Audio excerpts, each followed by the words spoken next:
You are listening to the Tricorder Transmissions, ep065. And now, here are Craig and Jeff.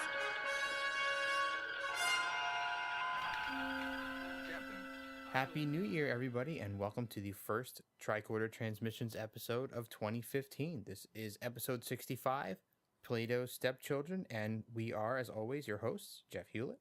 And Craig Cohen. And Jeff, this truly is sort of a Happy New Year greeting, because not to break down the behind-the-scenes goings-on of this show, but we are actually recording this New Year's Day morning. Amazing, isn't it? Yeah, so after a big night of late-night partying, I'm sure, we both rallied so we could sit down and watch Platos Stepchildren together. Well, if we're being truthful, I don't think either one of us were big partiers last night, so we will confess to the audience that we're kind of lame. Yeah. We're both getting a little bit on the older side, so, I mean, parties were, 10, 15 years in the past. Yeah, for both of us, I think we're both pretty mellow these days. But yeah, but this is the party for me. This is the real celebration. I can't think of a better way to start 2015 than sitting down with you to chat Star Trek. It's been such an integral part of my life the last 60 some odd weeks. Yeah, it's amazing. It's crazy how fast everything has gone and how much podcasting has exploded for the two of us. And rumor has it that someone may be starting up another podcast. Oh yeah, my books and movies based on them podcast. Yeah, I hope to launch that probably sometime in realistically February, knowing the way I work, February or March. Yeah, it should be pretty neat. I got a lot of books and movies on tap, and if you've got a book and a movie that you're interested in, you're more than welcome to come on and chat about it. Oh, fantastic! I saw you got quite a bit of uptake on Facebook when you mentioned this. Yeah, I got a lot of interested people, and I'm actually, if our plans work out, I'll be recording an episode with my mother, which is really cool. That's cool, family podcasting. Yeah. So that should be pretty neat, and thank you for bringing that up. No, excellent. It's a nice little kick in the butt to remind me that I have to get going on that. Yeah, well, you are going to be the king of podcasting. If you're involved in so many shows, and now you're starting up a whole nother one, man. You're going to be a busy guy. I like to keep busy. Yeah. But hey, in terms of keeping busy, I don't know if you saw this or not, or how official it is. Mm-hmm. But we're deep into our third season coverage at this point, and Mark Cushman's These Are the Voyages season 3 just came out. But I saw a Mark Cushman Facebook post that alluded to the fact that there's going to be another volume of These Are the Voyages. Really? Yeah.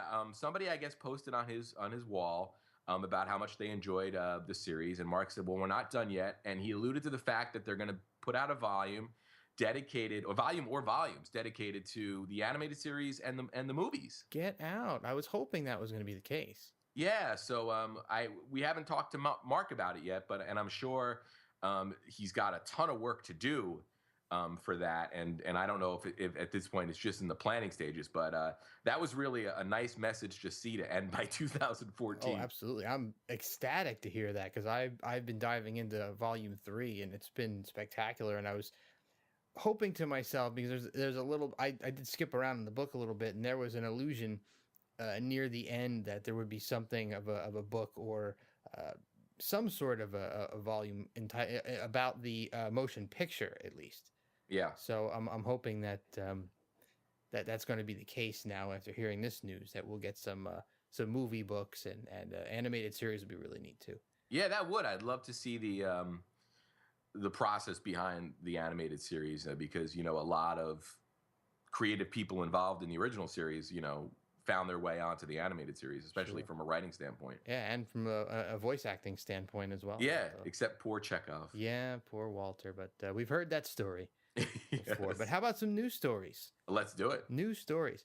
Shatner is angry at Twitter. Uh-oh. Yeah. So I don't know how closely you follow. You actually use the default Twitter app, right? Yeah. So I use third-party ones, so I don't see a lot of these things that happen. But Twitter, I guess, has made a change in the way they do things, and they've been apparently shoehorning followers or adding people to your list of people that you follow. Oh. So corporate sponsors. So Okay. Shatner noticed that MasterCard had been added to the people that he follows or companies that he follows, but he didn't actually follow them. Yeah. So this was like a Twitter promo thing, and he's pretty pissed about it. And I can understand that because from his perspective, he says that him following a company implies an endorsement. Sure. Which makes total sense to me. As someone who's a public figure, who's followed by many, they probably look at his followers list and say, "Oh, who is Shatner following? Let me see if I can find somebody interesting." Say, "Oh, MasterCard's on here. I guess Shatner uses MasterCard."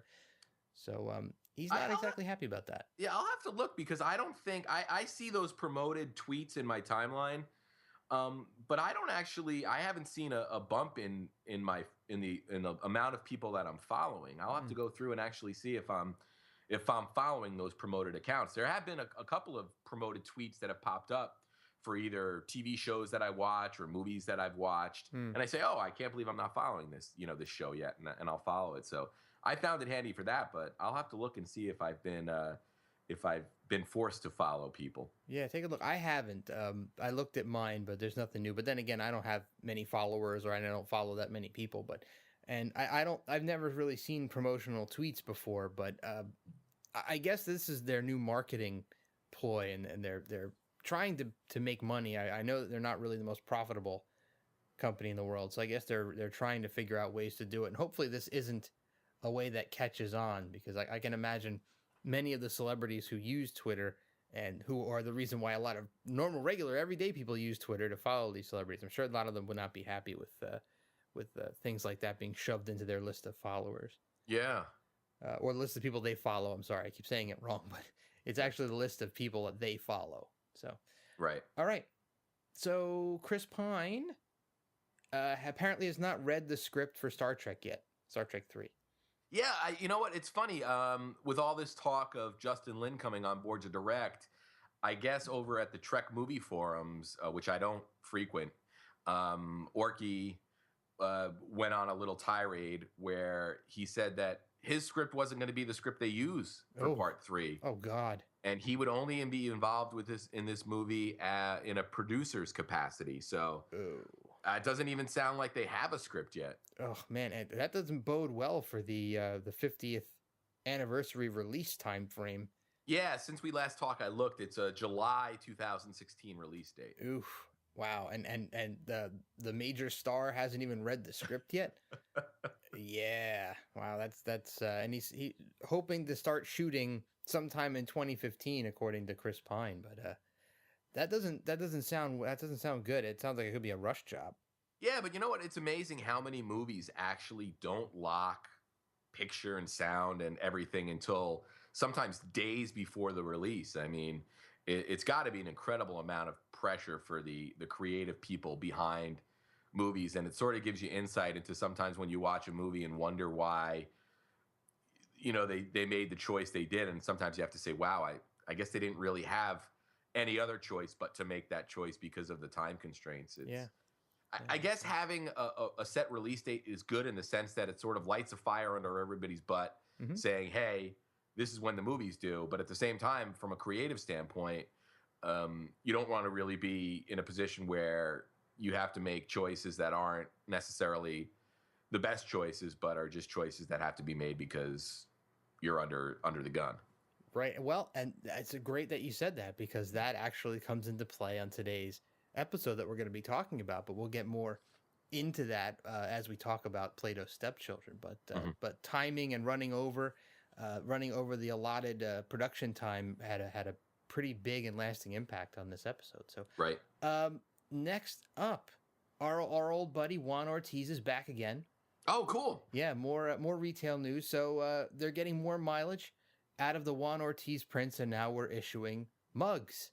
Oh. With Juan Ortiz prints printed on them. So there's 8 designs that are currently out. They are, if you're interested, they're $13 a piece, or $12.95 rather, on Amazon. And they are Obsession, Arena, The Cage, Mirror, Mirror, Balance of Terror, Trouble with Tribbles, City on the Edge of Forever, and The Ultimate Computer. Some interesting choices there. Yeah. I'm wondering if they selected it based on his artwork and what would fit best on a mug rather than the popularity of the episode itself, but Sure. some of the pictures they have look pretty good, and they're on Amazon. So if you look up, I think the vendor is Culture Nik at the end, all one word, and they look pretty cool to me. So I mean, I have a ton of mugs already, so I probably won't be buying any. But anybody out there who collects mugs or has a need for a Star Trek mug, this could be a good solution for you. Yeah, totally. Same here. I got to look and see what size they are because at this point, with the amount of mugs I have, I'm looking for functional mugs in the sense that the mug I drink my morning coffee out of is a big 16-ounce mug. Ah, yes. So that's really for my practical purposes. If I'm drinking my coffee in the morning, I'm having, that big cup of coffee. So I don't know. A lot of times the mugs are in the 10 to 12 ounce variety. Yeah, I think you're out of luck on these. They look like regular size mugs to me, and I'm with you. I'm a big mug kind of guy, so I mean I need at least a 12 ouncer, if not a 16. So yeah, these look a little bit on the small side for me to drink out of normally. Although I can use a small one if I'm making like a later evening cup of coffee or like a cup of tea or something. Yeah, it doesn't need same to here. be humongous, but the morning one has to be a big one. Yeah. All right, so that is the end of the news. Anything else that you want to bring up? No, just looking forward to putting out a lot of great content for everybody in 2015. Yeah, me too. And we are starting with that today. So we will see how this episode rolls out. And air dates. Ready to go? Yep. All right. Plato's Stepchildren aired on November 22nd of 1968. Remastered June 16th, 2007. And we have the NBC press release dated October 28th, 1968. Kirk, Spock, and McCoy respond to a distress call on Plutonius and become slaves to the will of the inhabitants in Plato's Stepchildren on NBC television network Star Trek Friday, November 22nd. They actually cut out the color cast, which threw me off. Huh. That's interesting. I usually roll right through that. Yeah, I didn't see color cast ahead of me, so I said, oh, and it tripped me up. All right. So, I guess maybe by the time this aired, color wasn't as much of a novelty anymore. Yeah, I guess. I'm not sure. I'll have to look through some of the other later episode and look and see if they had that color cast in there. But all right. So are you ready to jump into the commentary? Let's do it. All right, everybody, cue up your videos, and we will start our scene-specific commentary in 3, 2, 1. There's our opening shot. Yeah. And we start off with the captain's log right off the bat. Another Earth-like planet. Of course, the remaster that we're watching, it's a very nice Earth-like planet. And as you can see in the background already, we've got some Grecian statues in the back there. And we've got the Trinity beaming down. And you've got all sorts of sets here that are actually the product of Paramount buying Desilu. Right. You know, they that was one of the things about this episode that actually benefited from Paramount buying them out, was that they had all of these Grecian set pieces and costumes already made, so they could take these and not have to build anything new or create anything new. They could just repurpose what Paramount already had. So that expanded amount of stock really helped this episode to be what it is. Right. So pretty cool. Usually you hear a lot about how that was a detriment, Paramount, because they cut the times and the budgets for actually producing the episodes. But and this time it actually turned out to help a bit. So pretty cool. Similar storyline though in this episode to some episodes we've seen in the past, right? So we've had these once again all powerful, godlike beings with these telekinetic or psychokinetic, however you want to say it, powers. So we've seen that in Who Mourns for Adonis, Return to Tomorrow. We have Gary Mitchell back in Where No Man Has Gone Before. Our old buddy Trelane, right? Cat's Paw. Gamesters of Triskelion, even. So, we've seen that. We've seen that type of thing happen many times. Yeah, and we also get the ancient aliens implication as well. Yeah, that's another great part about this storyline. So pretty cool. This floating hypo syringe there. That's actually one of the reasons why the director for this episode was actually chosen.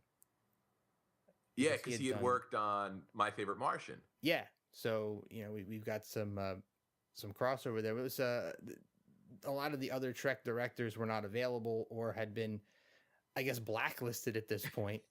Yes, for overruns or just not being agreeable. Yeah, so I guess we can talk about director David Alexander if you'd like.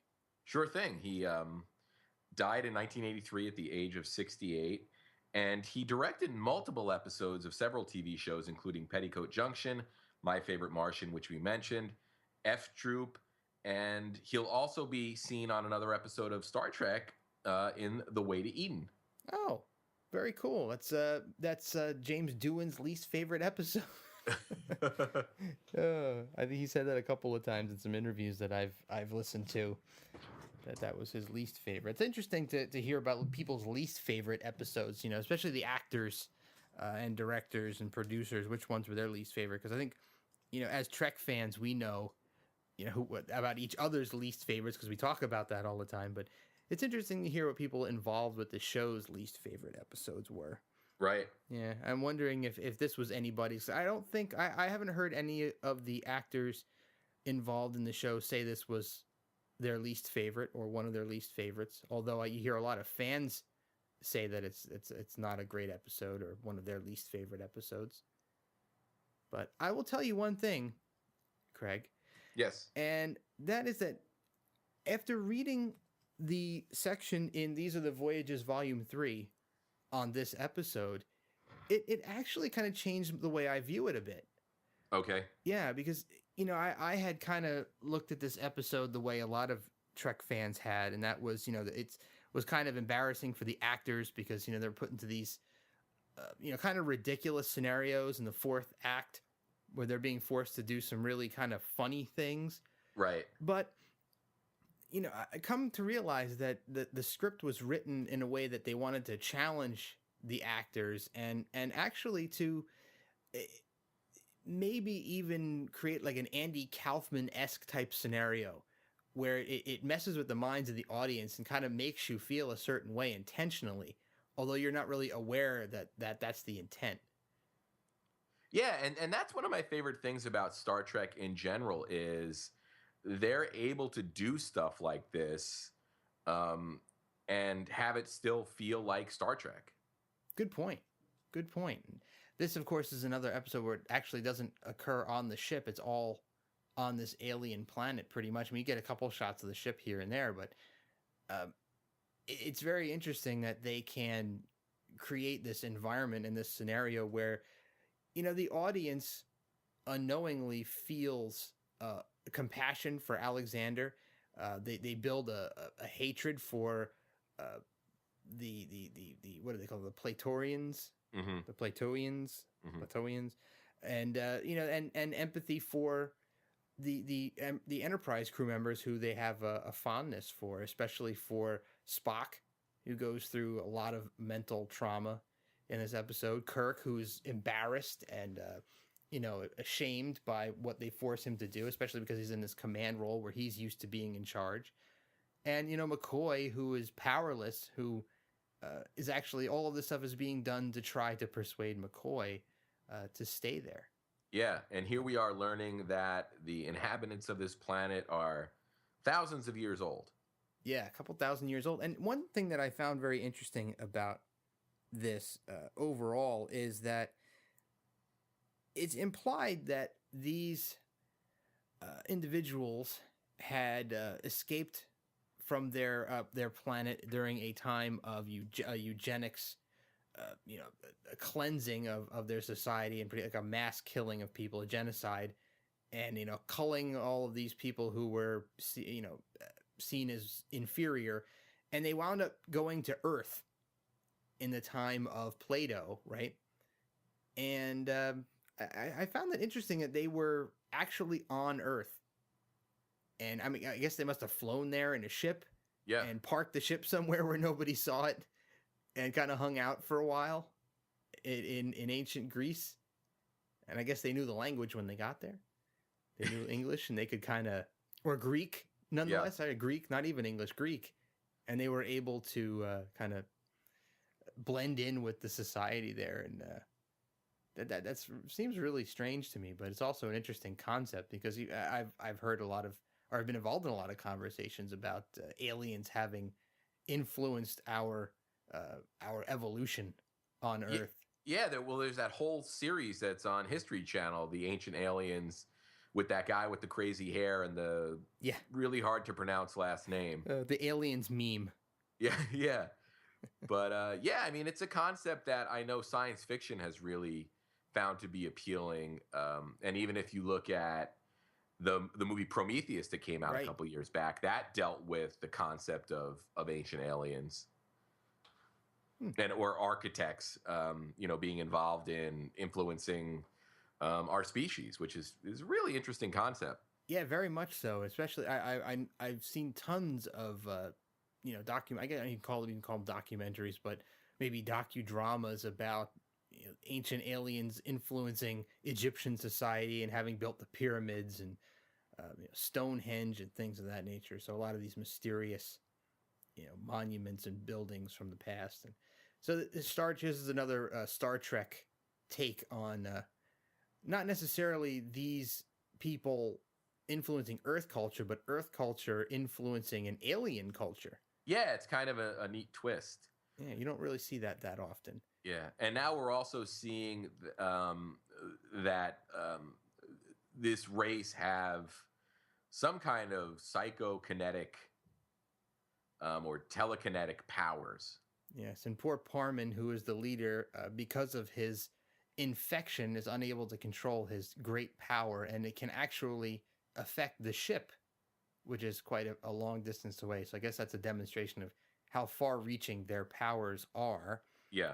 So interesting bit of information there. Yeah. So they beamed down in order to treat Parman's injury. Yeah, he has an infected leg. So a couple of things that we know from the past few scenes is that his leg had gotten a cut on it somehow, and it bloomed into a giant infection, which is threatening his life. So they have very strong mental powers, but their immune systems are weak. Yeah. So any small injury is enough to cause them to get very, very ill and even potentially die. So McCoy, of course, has no problem treating it, which is great. Yeah. But we have a really quick moment. I don't want to interrupt, but this is a really important moment in the episode for me where Kirk is asking Alexander if there are other people like him. And Alexander at first thinks he's referring to his physical stature. But Kirk basically says, we don't notice stuff like that. I'm more interested in whether or not there are other people like you who don't have this telekinetic ability. Right. And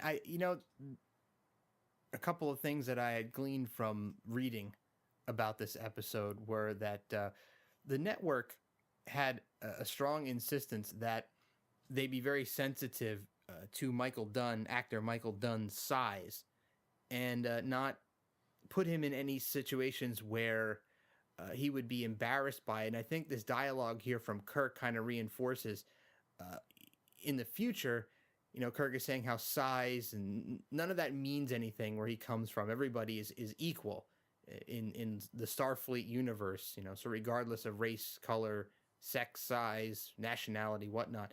So very cool to show the acceptance. And something that we struggle with still today in our society in 2015, right? Yeah.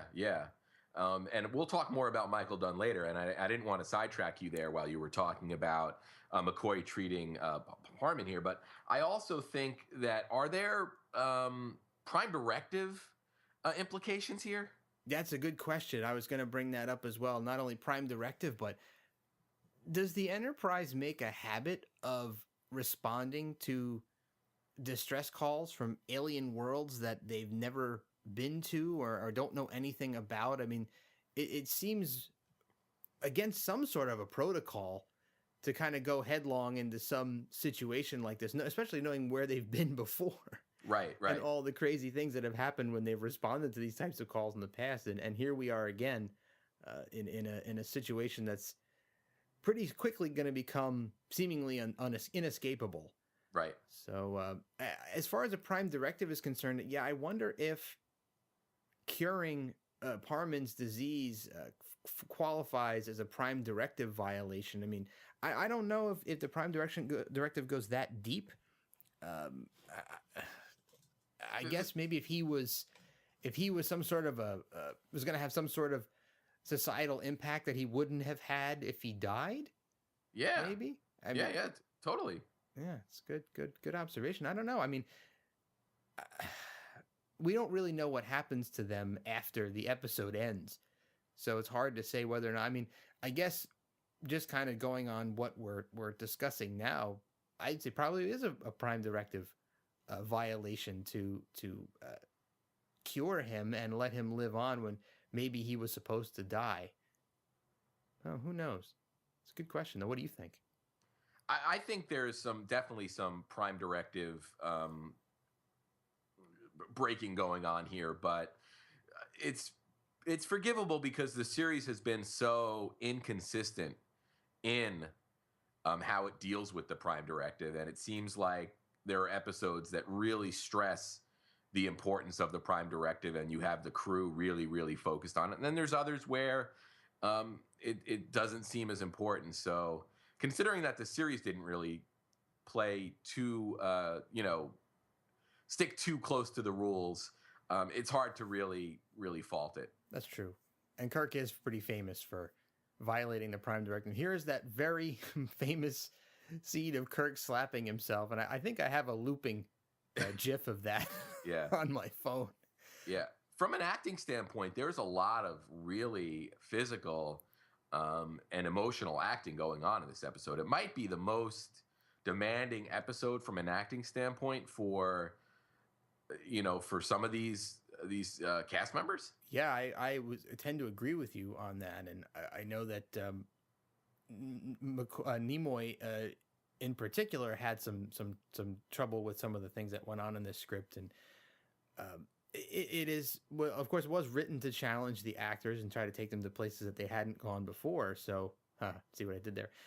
But yeah, so you've got some physical stuff going on here, and you everybody has to act as if they're being affected by these powers, right? So here we are, Kirk, Spock, and McCoy being dragged out of a door by the powers of Parman and into the main chamber. So they have to act as if, they have to walk as if they're being pulled.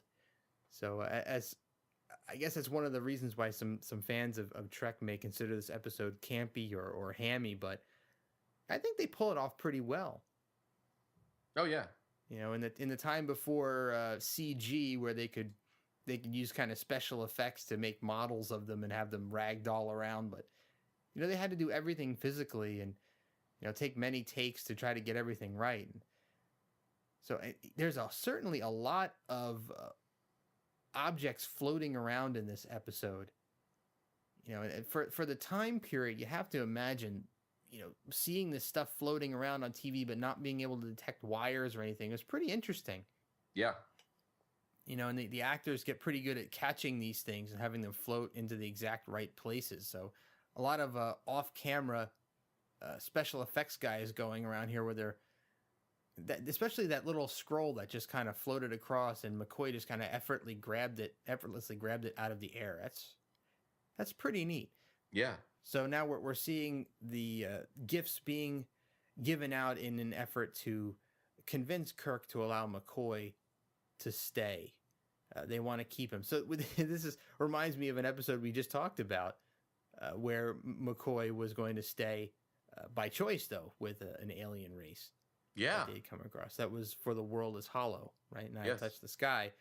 So just a mere couple of episodes ago, McCoy seems to be very wanted in the third season by these aliens, right?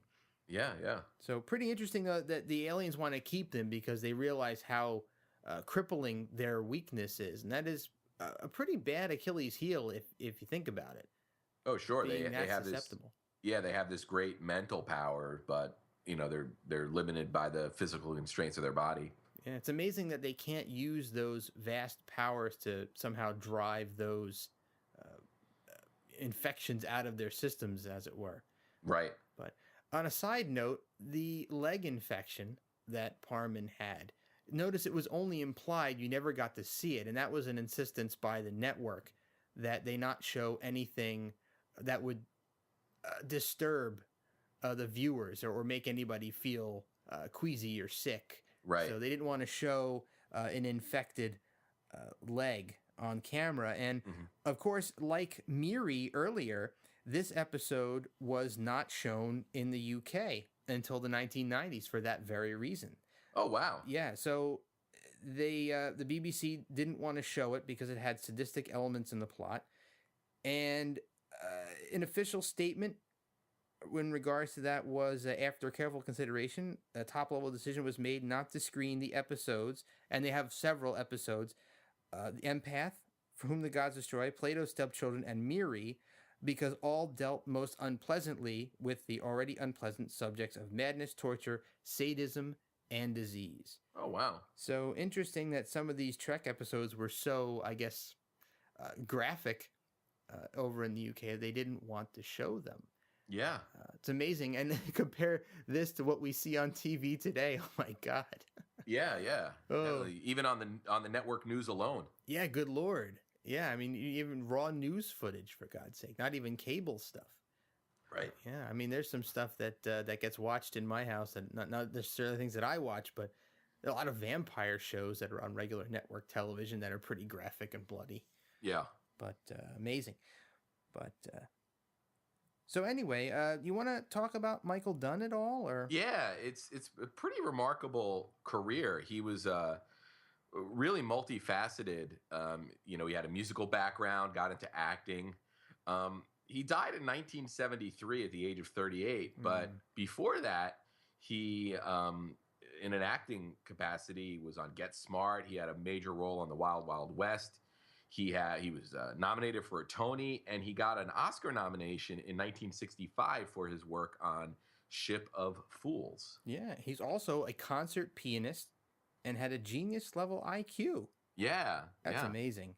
So Michael Dunn, of course, is Alexander, the dwarf in this episode, and he was a very, very talented actor, and it's spectacular. And to see him in this episode, I think he's one of the shining points of this episode. He does a fantastic, fantastic job. So yeah, and beyond a lot of his, the physical stuff that he does, some of his emotional reactions are really, really great. You can see him, sort of struggling with what the crew is going through. Absolutely. He's the only one, of course, that has any empathy whatsoever, and that deals with the overall theme of this episode, which, of course, is, elitism. Mm-hmm. And, being corrupted by power. And of course, we've seen that in Trek before. But I think it's actually, if you take away the some of the silliness that happens in this episode, that theme is a very strong one that I think is playing out, as we speak in our own society today. In late 2014, 2015, we've seen a lot of people in the top end of society kind of not really seeming to care about the plight of the little guy, and it's something that we still struggle with today. That was apparently still a big problem back then too. So this is very relevant social commentary, and if you strip away some of the campier elements of this episode, that's a very difficult topic to approach. And for a television show produced by huge companies with a lot of rich people backing it, it's pretty subversive for the show to actually, call into question, the very people who are making it.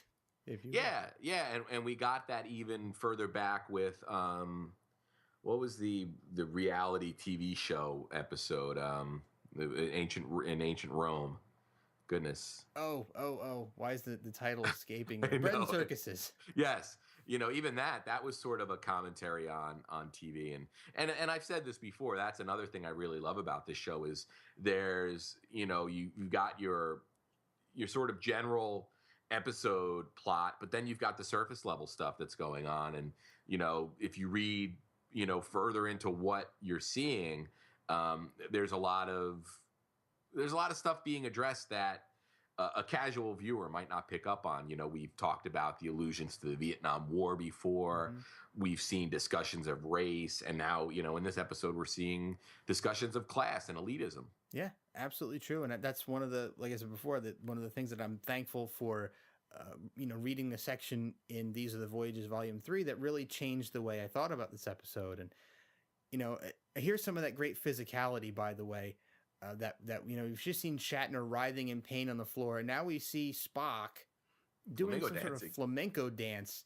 Yes. But, you got to give, that's obviously not Leonard Nimoy right there, but that is.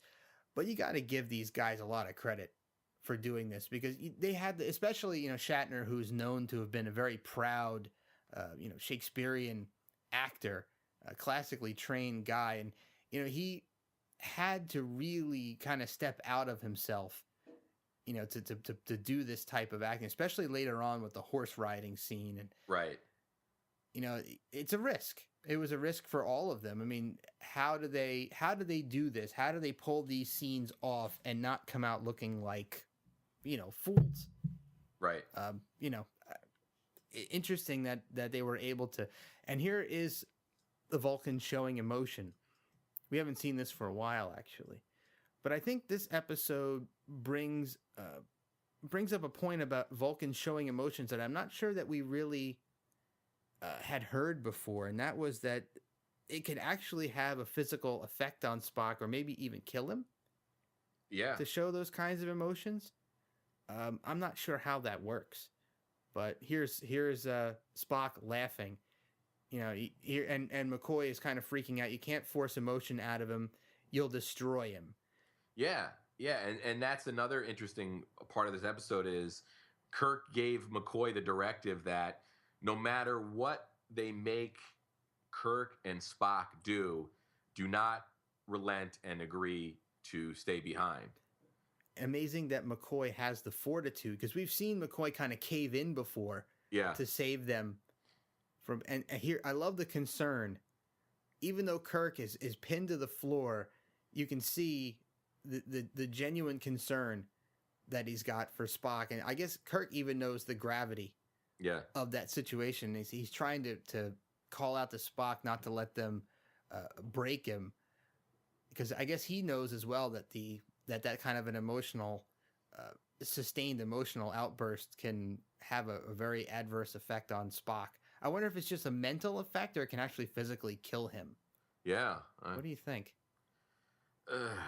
I'd like to think that it wouldn't be a physical, that it wouldn't cause death, but I don't know. You also have to factor in his half human element would come into play as well. Yeah, that's a good one.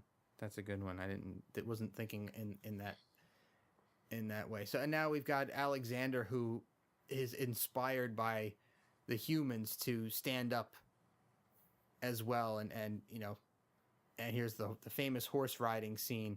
Yes. And, I think this is one of those moments in Trek where a lot of people kind of check out. A lot of the fans kind of see this as a silly thing, and I can understand why.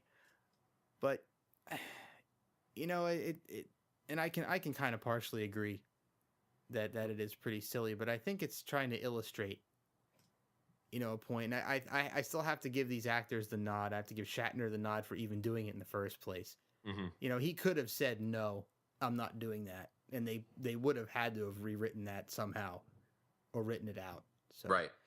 I got to give Shatner the nod for even attempting it. So I'm sure all of us as non-actors probably can't understand that kind of stuff as well. But I think it speaks a lot about them and the challenges that they took on with this particular script. Right. And I'm not saying this is a great episode by any means. I'm not going to come out and defend it in that way. But I'm trying to highlight the good points about it. Mm-hmm. Yeah, not get too bogged down in trashing anything. So, another interesting scene. Notice that this episode has a lot of very long scenes in it. Yeah, I think I read in These Are the Voyages there was one section of this episode that was 12 pages of dialogue. Yeah, yeah, 12 pages of dialogue and one long unbroken scene. And I think there's a couple that border on the 8 to 10 minute or 8 to 10 page range. So you see these really long sections. And it's a very dialogue heavy episode as well as it is a physical episode. And I guess we're kind of delving a little bit more here into, Spock's condition and he's kind of thinking through everything that's been going on. And so,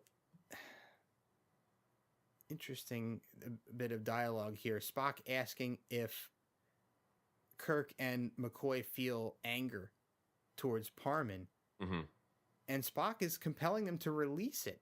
Yeah.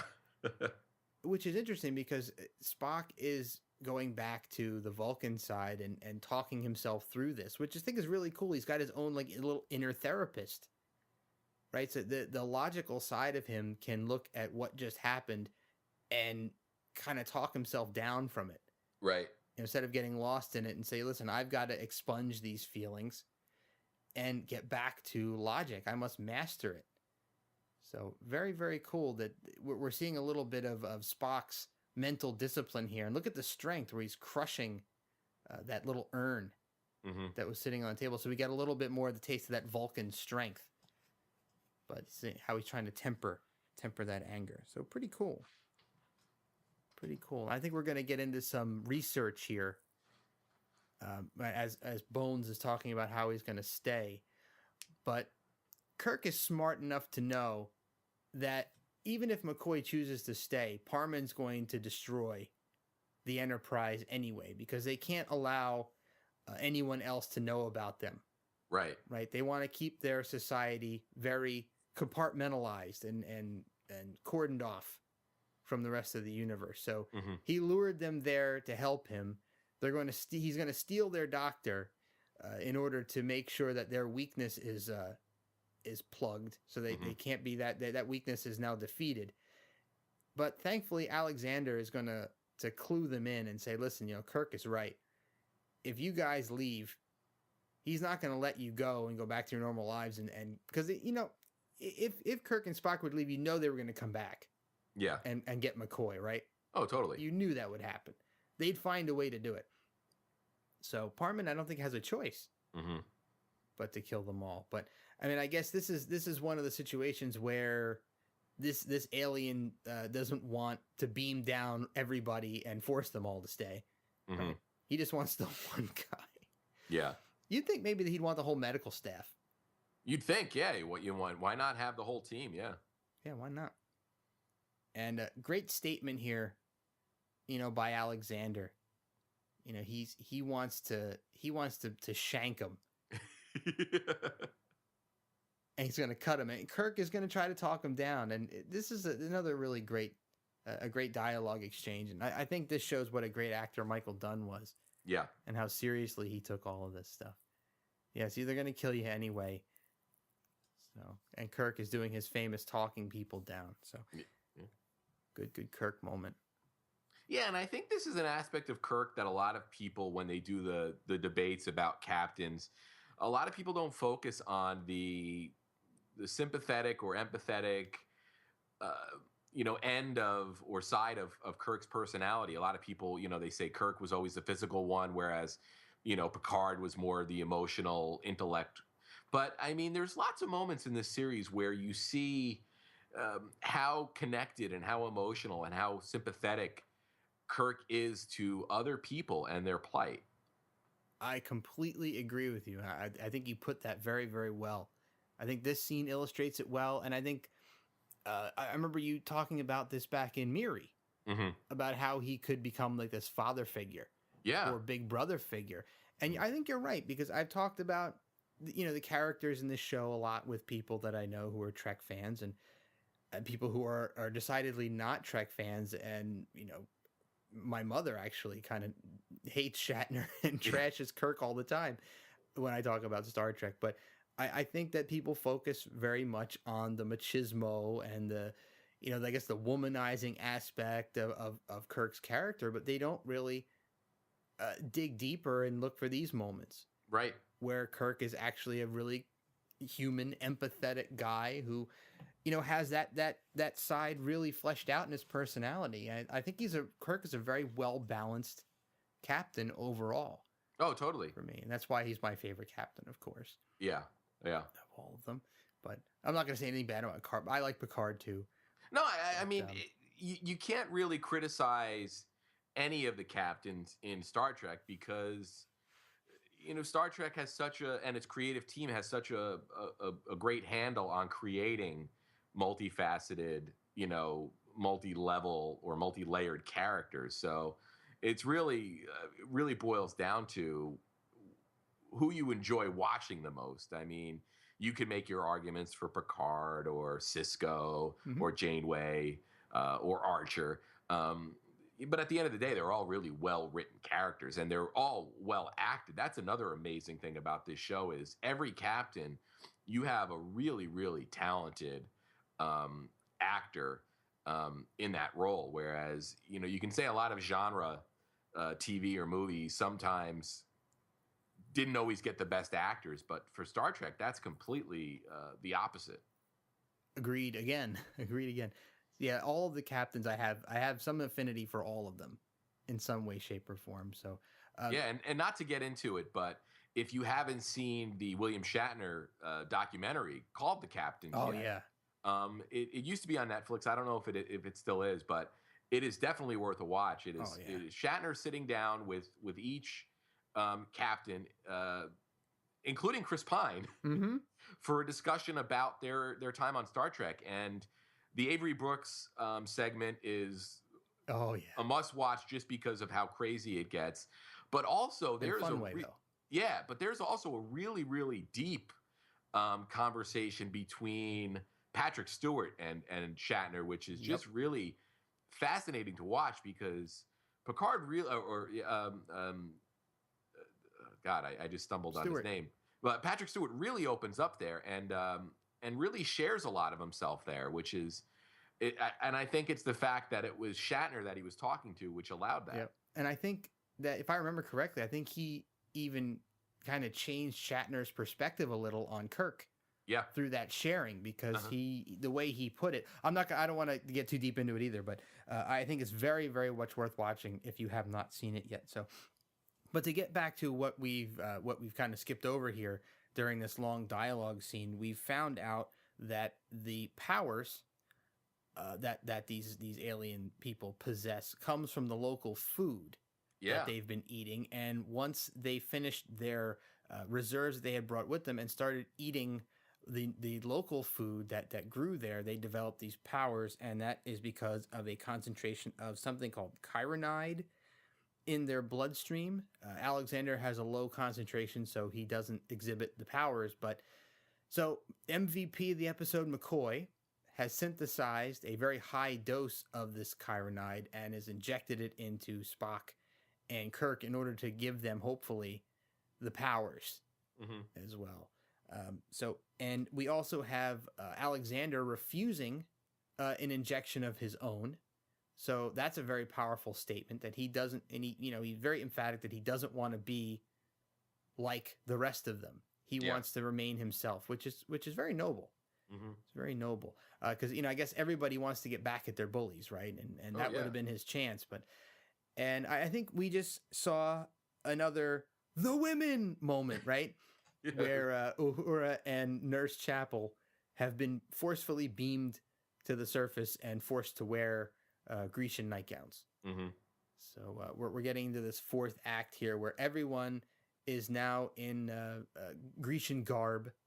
I particularly like Spock's green tunic and the leaf crowns. The leaf crowns are great. But these are more those Paramount stock costumes. I guess they just kind of went into the wardrobe room, found them, and threw them on. But Uhura has a really interesting hairdo. Yeah. I'm assuming that's a wig. Yeah, you'd think, yeah. I'm assuming that's a wig. But, I a question for you that I wanted to throw out. All right. I think this is another one of those scenarios that could have played out differently had it been a different captain or a different crew.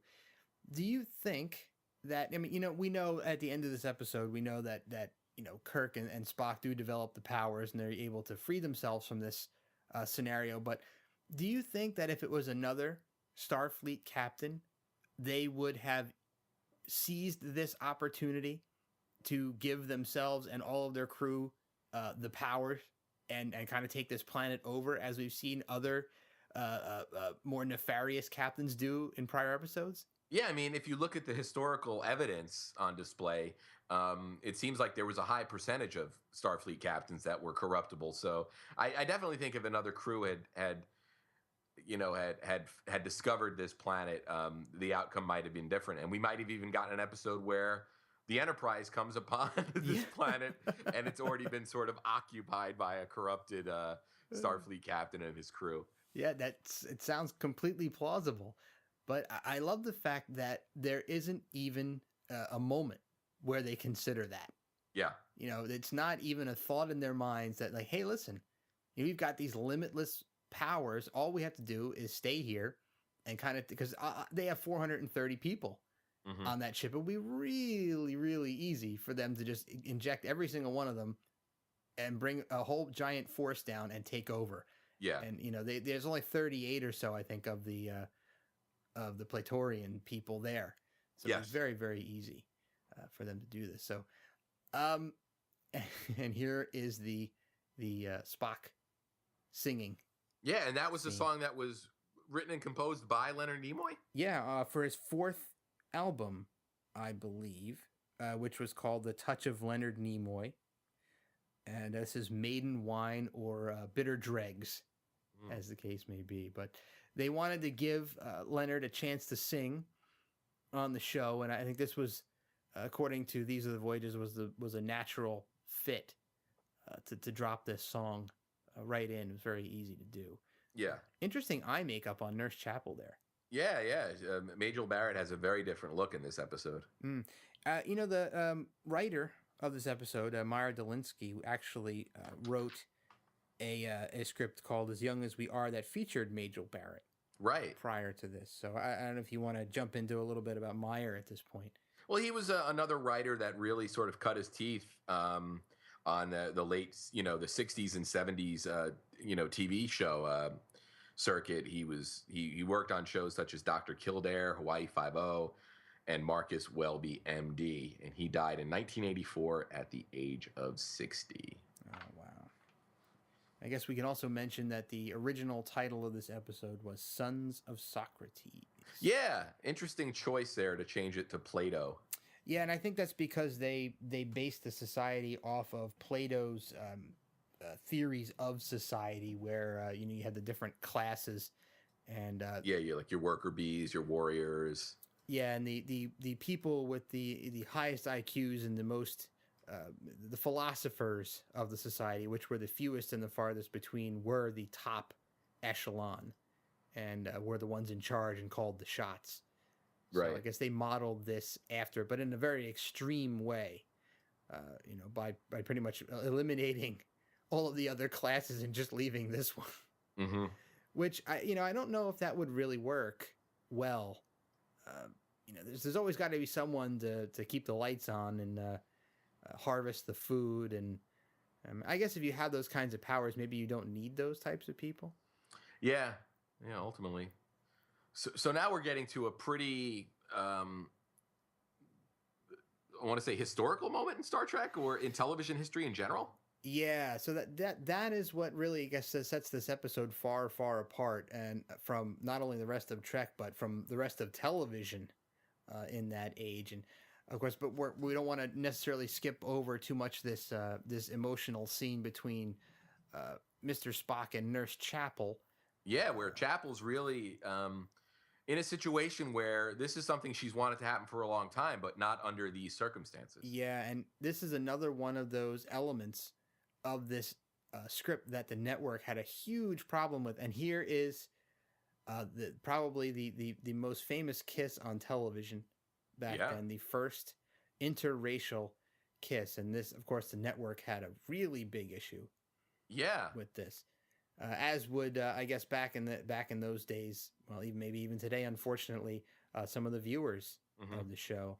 And I think that was one of the network's big concerns at this point was two things: the forced sexual situations were very awkward, and of course the interracial kiss. And there's a lot of documentation, especially interviews with Shatner and with Nichols, about this very thing. So I encourage anybody who's really interested in it to go and read up on it, because it's a very, very fascinating story about how this wound up being able to stay in, and it had a lot to do with Gene Roddenberry, and had a lot to do with William Shatner actually making that happen. So here we go. Don't want to talk too much over it. So if you're watching along with us, you can see that they do a great job, I think, of straining against it. Now, people say that their lips aren't actually touching because of the camera angle that's used, and I don't know. It looks like they're not really kissing, but it looks to me like their lips are touching. Oh, totally. Yeah. So, and I'm content to believe that. So, so Shatner himself really wanted that scene to be in. He didn't want that scene to be cut. So I think not to give the entire storyline, but thanks to a suggestion by Roddenberry that they shoot the scene two different ways, and then Shatner intentionally messing up a lot of the takes kind of forced them to keep that shot in, which I think is a very significant moment. Yeah. It shows that not only were the producers behind the scenes so passionate about it making into the episode, but the actors as well. Absolutely. And and that just kind of co-signs on the fact that not only was Star Trek a very progressive television show, but the people behind it, the actors, the writers, the directors, the producers, for the most part, were very progressive themselves in the 60s. So I think those elements combined together made this iconic television series as great as it was. And once again, I only wish that it was able to go beyond the third season, and no telling what we would have seen after that. Yeah. After this, what other barriers could they have broken? I think we also see Kirk kissing an Asian woman, don't we, in The Lawn of Troyes? Yeah. Right? So, another kind of, maybe not as much of a taboo at the time as the interracial kiss was, but certainly still a taboo thing. So many, many barriers being crossed. And here is Alexander going after Parman with a knife, which is a pretty bold move. We see Alexander having a great amount of compassion for the Enterprise crew, who've shown him the only compassion he's seen in many, many, many, many moons, right? So I think that speaks volumes that, Alexander, knowing that there's no way he's going to be able to get that knife into Parman, right? Yeah. Tries anyway. Pretty much willing to sacrifice himself. And thankfully, Kirk's mental powers have started to finally manifest themselves. And little relief on Kirk's face. Yep. This is a very cathartic moment, I think, for anybody who's watching this show. And, being able to match your bullies. Oh, yeah. Being able to match them power for power, punch for punch, as it were. Yeah. The Platonians. So I love, and Kirk is telling them that he has powers twice their level, but apparently not twice Parman's. I guess Parman has more power than the rest of them do. And now we're going to have a little back and forth here where they're both, Kirk and Parman, are going to try to mind control Alexander. Yeah. Great acting job again by Michael Dunn, though, because he really sells it. Yeah, it's difficult to show a physical strain when there isn't one. Yes, like you're fighting against something, but yeah. And I think Shatner and Parman both show a great amount of strain as they try to use their mental powers. But you know how quickly Kirk acclimates to having those powers. Yeah, there's no adjustment period. Yeah, he's got them, and he's already read the instruction manual. Yeah, I love it. it reminds me of Man of Steel, the last Superman movie. I remember that the villain Zod in that movie had that adjustment period, right? Yeah. Where he had to adjust to having those powers. So interesting. You have a couple different takes on, newly discovered abilities, Right. and how quickly you can learn to use them. I mean, how quickly would you and I learn how to use these powers? I don't know. It would probably take me weeks, but that's just because I have a terrible capacity for learning. Oh, come on. Oh man. So, while we're on the trail out here and we're wrapping up, a couple of other side notes about this episode. This was Alexander Courage's final score for the original series. Oh wow. Okay. So we did a partial score for this episode, and no Sulu or Chekhov. Right. In this episode. So once again, we're missing crew members. I think. What was the? I think was the Tholian Web. The last episode where we saw the actual full ship's complement, including Nurse Chapel.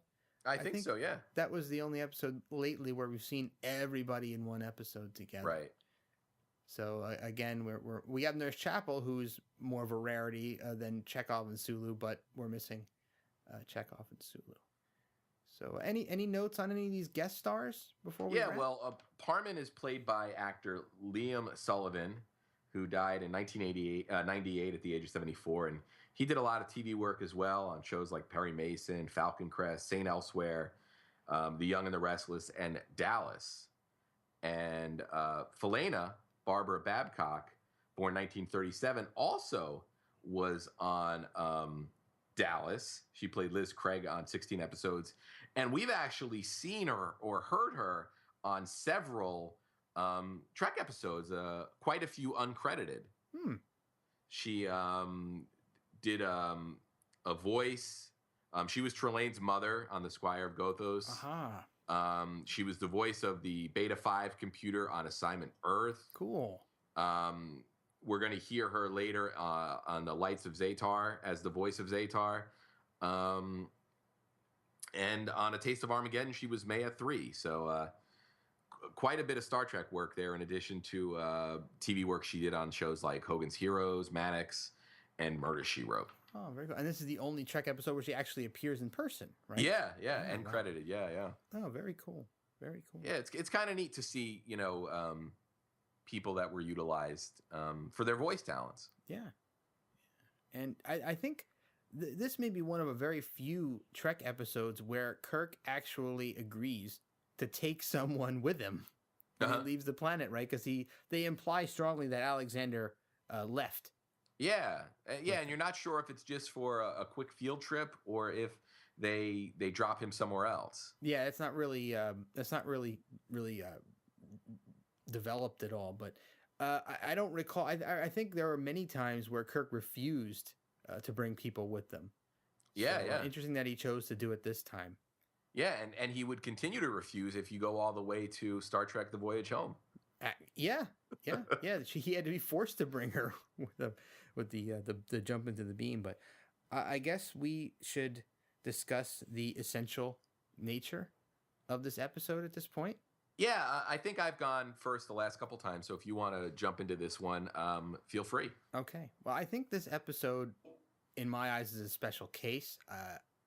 It is unfortunate because by my own rules, I can't call this episode essential for our list of essential, because our essential lists are episodes that have significant introductions of aliens or character moments or backstory moments or new technologies and things that go into the future of Trek and you're introduced to or educated on throughout the episode. And it really doesn't fit those rules, so I can't call it essential for the purposes of our list. But that there's a caveat there that although I'm not going to flip it to essential, I'm going to say this fits at the highest level of the honorable mentions for the historic aspect of this episode. And the interracial kiss, the first interracial kiss on television, is a very significant moment. And I think that it's something that, despite the campiness of some of the things that go on in this episode, it's worth watching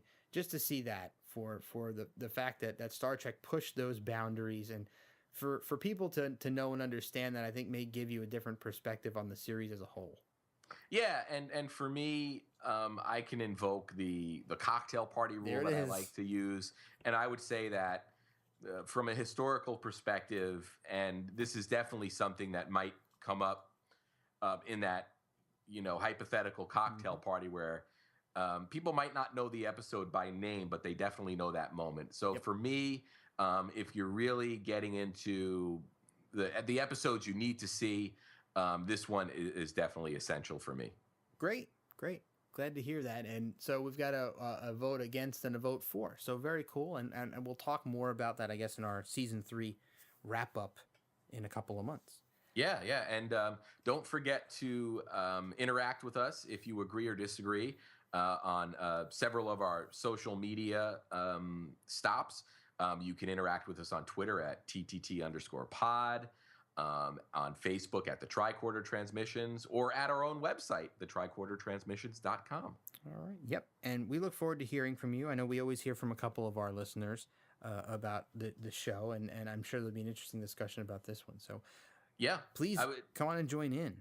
Yeah. Definitely want to give a Happy New Year wish to a friend of the show, Steve. Yes. Who always makes it a point to stop in on Facebook and give us his thoughts. And a big thanks to Steve for backing me up on last week's episode. Nice. All right. So everybody, we'll see you again next week. Happy New Year once again. And thanks for listening as always.